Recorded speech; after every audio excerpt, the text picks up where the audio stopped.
Hello friends, welcome back to A Dog's Life in Liechtenstein.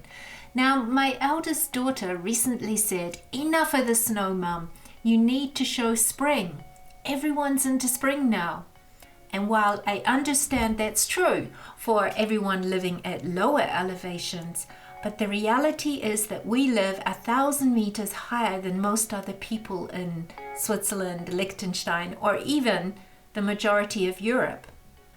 We can't be sure of spring until at least well into April, perhaps even into May. The fact is, our weather has been positively bipolar in the last weeks. One day it could be so hot I was tempted to put away my winter coat for the season, and the next day snowing or freezing cold. And as proof of that, here's Arthur 10 days ago.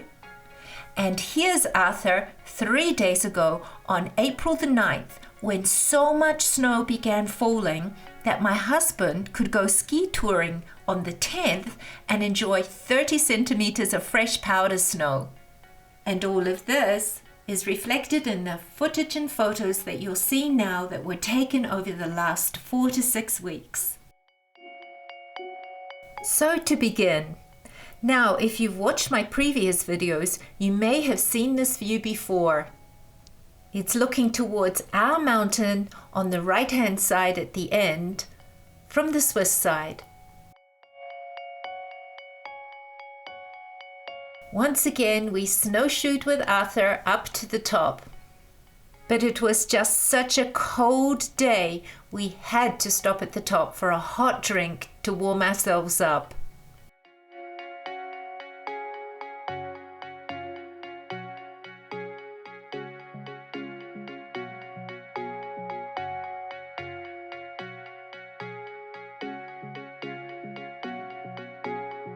Then we took a few minutes to enjoy the view back towards home and towards Zurich down the valley on the left-hand side, before catching the chairlift for the absolutely miserable trip down. It may look sunny, but we were cold to the bone when we arrived at the bottom. Then the cold went away, just in time for visitors who, after living in the Middle East for many years, wanted to see some snow. But at least it was a wonderful opportunity for Arthur to get some interaction in with their 2 small children.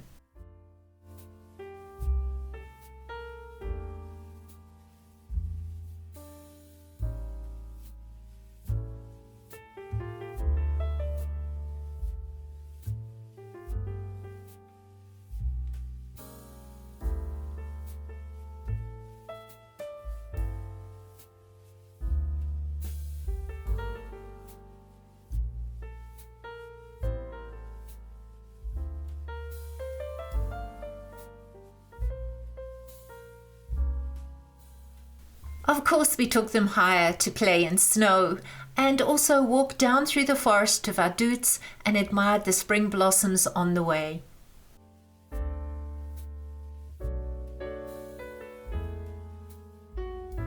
The weather continued to get crazy hot, and down in the valley it felt like summer was just around the corner. Arthur and I took the time to enjoy exploring a local park area and soaked up the sun.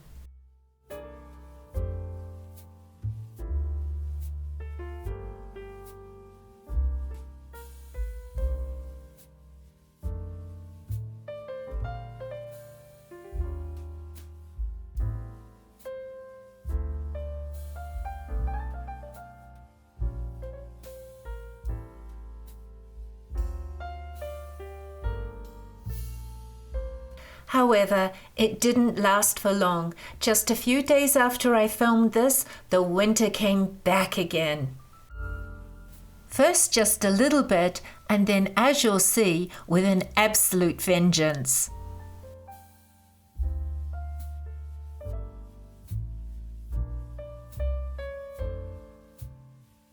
A few times in the last weeks, I've visited Louis and Jacob in Bern, and twice brought Jacob home with me. Once because my daughter took my granddaughter for skiing in Crans Montana for her school sports week and once when they joined her partner's parents for a family holiday.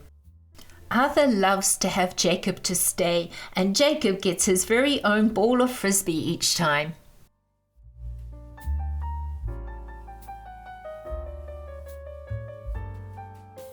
It usually takes Jacob a few days to give up the frisbee long enough for us to be able to throw it.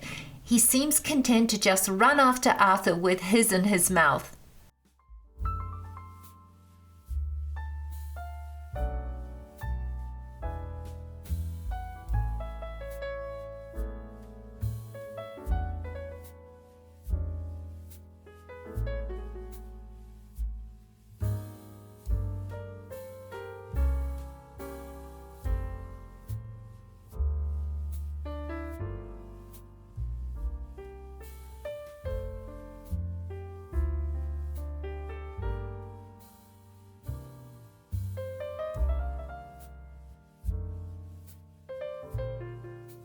We loved every minute of babysitting Jacob, and it seems he's beginning to enjoy snow almost as much as Arthur.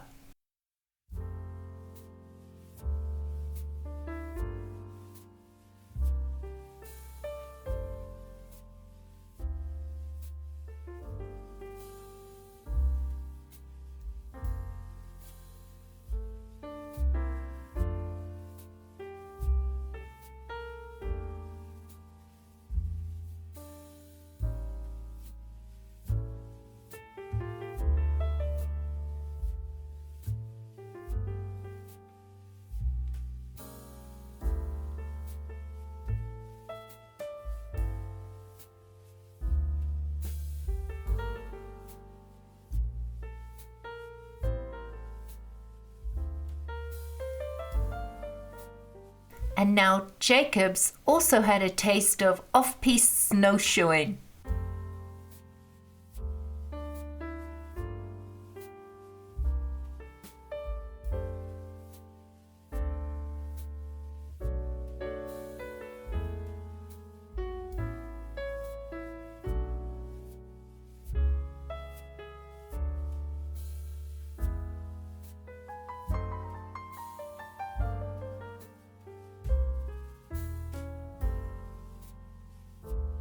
After Jacob went home, Arthur was a little lonely, so he was happy to meet Emma when we were out one day snowshoeing.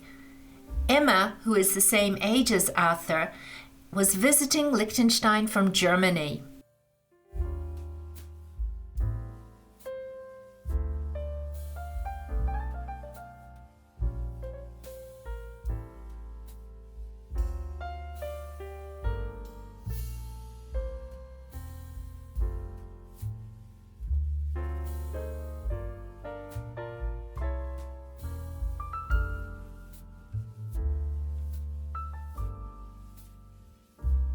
Emma's mum is a new subscriber, so welcome.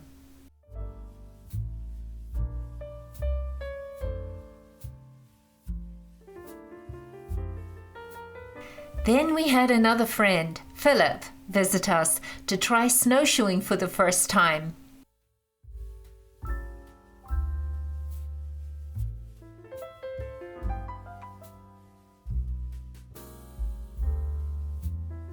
We made another convert because he loved it.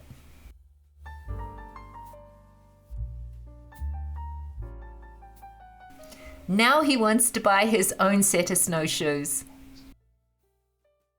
Next, we had my middle daughter and my grandson Dean visit us for his school's sport week.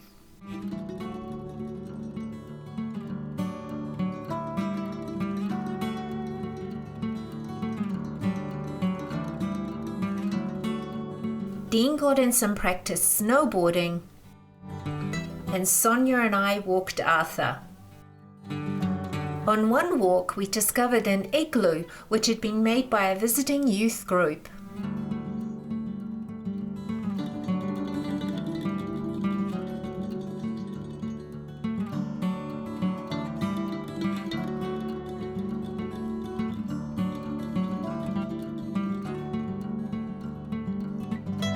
Once again, Arthur shows us how much he enjoys his snow.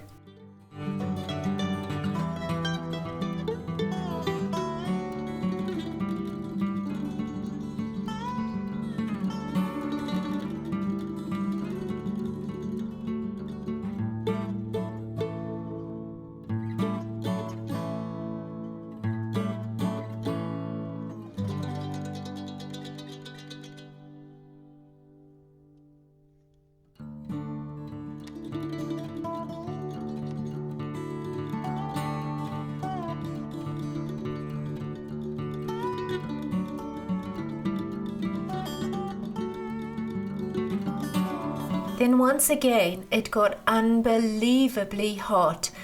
The grass grew, the trees got confused and blossomed, the birds started nesting, and everybody thought that spring was really here.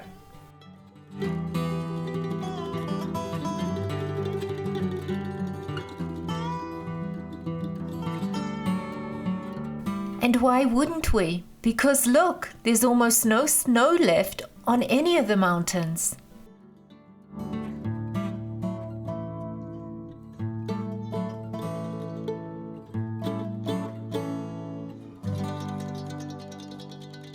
Once again, it was happy days for Arthur. Jacob came to stay while his mum was on holiday.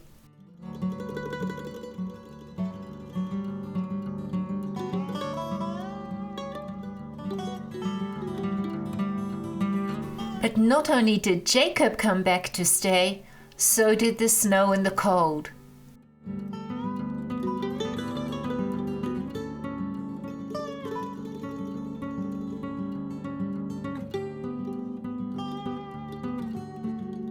Ah well, at least it was great for snowshoeing and frisbee time again.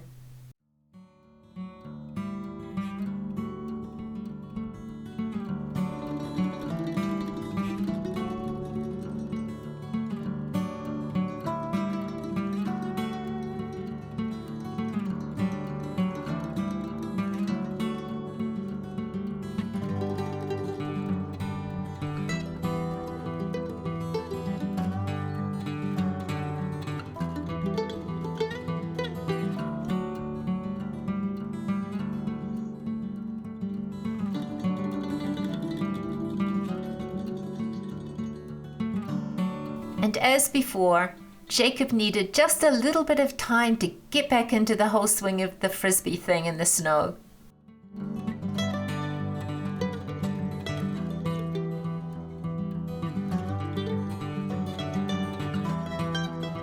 So much snow, and you can see by the dark, glowering clouds, more was on its way.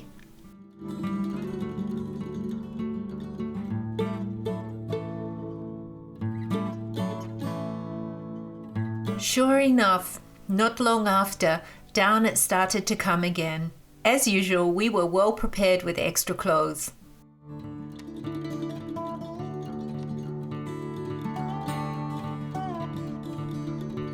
It began to seem as if snow was the only thing that was featuring in our life. But it was nice that with so much snow, we could take the opportunity to go snowshoeing with local friends from in Liechtenstein. They're very experienced snowshoers, so they like to take a more challenging route than we usually take.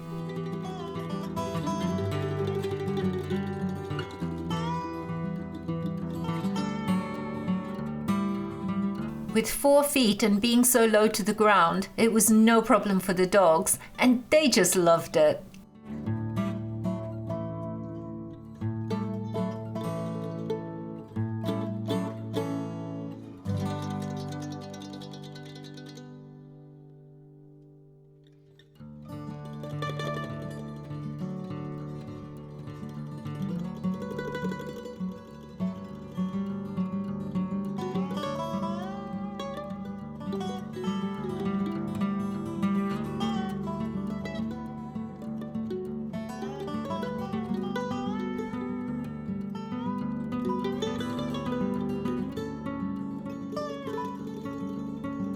The small alpine trees all looked as if they'd been frosted. It was so beautiful.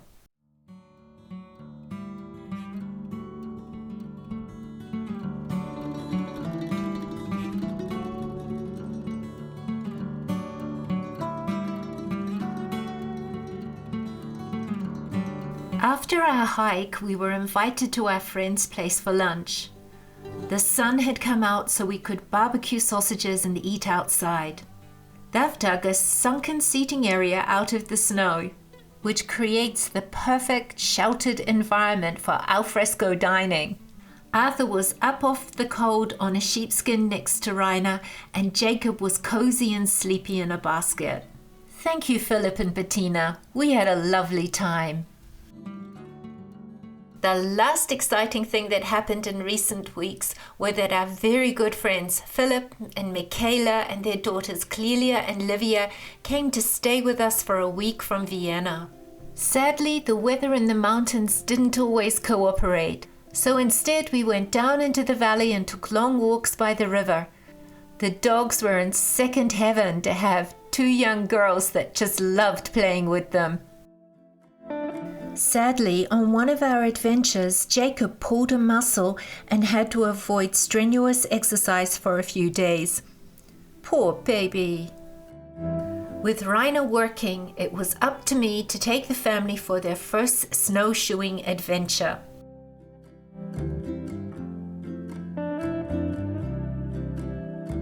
We made it to the top, and I know you're probably getting bored of hearing this, but like everyone else we've introduced it to, they were hooked and insisted on going down the off-piste way. So that's what we did.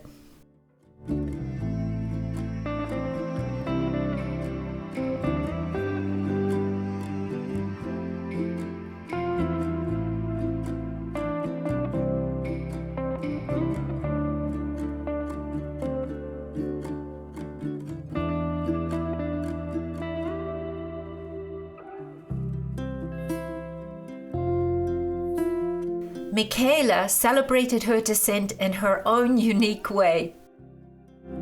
Arthur is so in love with these two girls.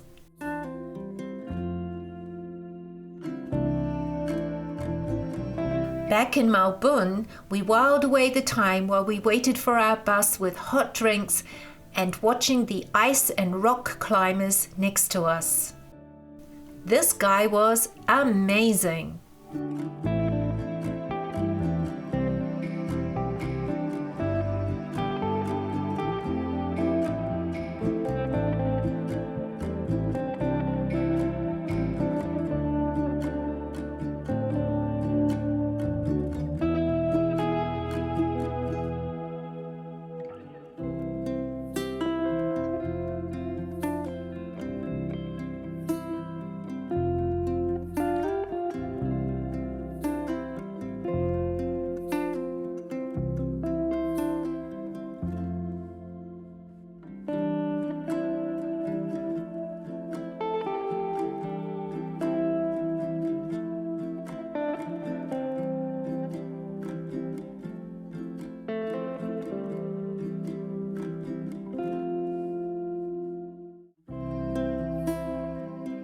We discovered that we all love to crochet, so one day we stocked up on wool and started some projects.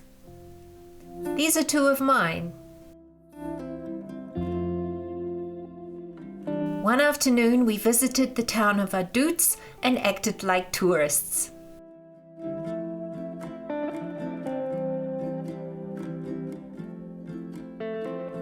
Then we visited Rainer in his office. He had been taking Jacob to work each day to keep him calm while his pulled muscle recovered.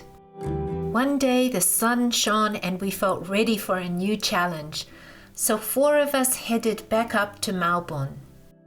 "Look," I said to Philip, "that's the track we want to get onto," and he said fine and headed straight up to it.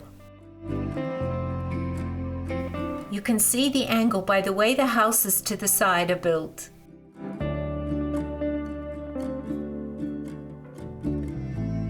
So okay, we made it to the track. So far, so good.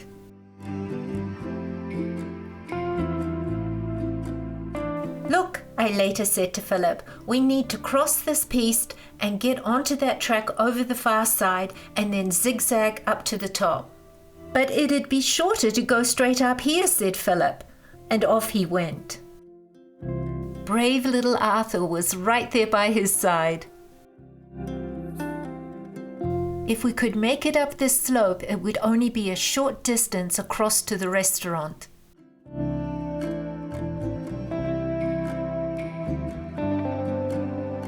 It was about here that a freestyle snowboarder came down, stopped, and told Philip, "You can't come up here on snowshoes, it's too steep." Of course, Philip pointed out to him that since he was almost at the top, it obviously wasn't. And as you can see, we did indeed make it to that top track, and then it was just a gentle climb to the restaurant. After all that effort we'd put in, of course we had to order calorie-dense dishes such as Rösti and Spiegelei.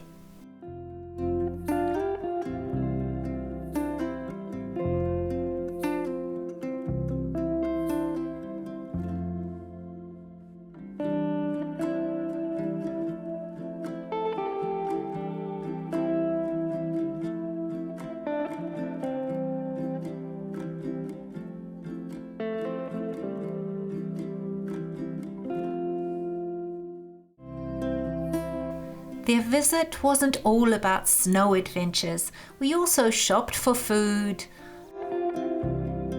and non-alcoholic drinks, cooked special meals, and spent evenings crocheting, talking, and reading. One day, Rainer, Philip, and Clelia went skiing in Arosa, while Livia, Michaela, and I walked the dogs around the lake.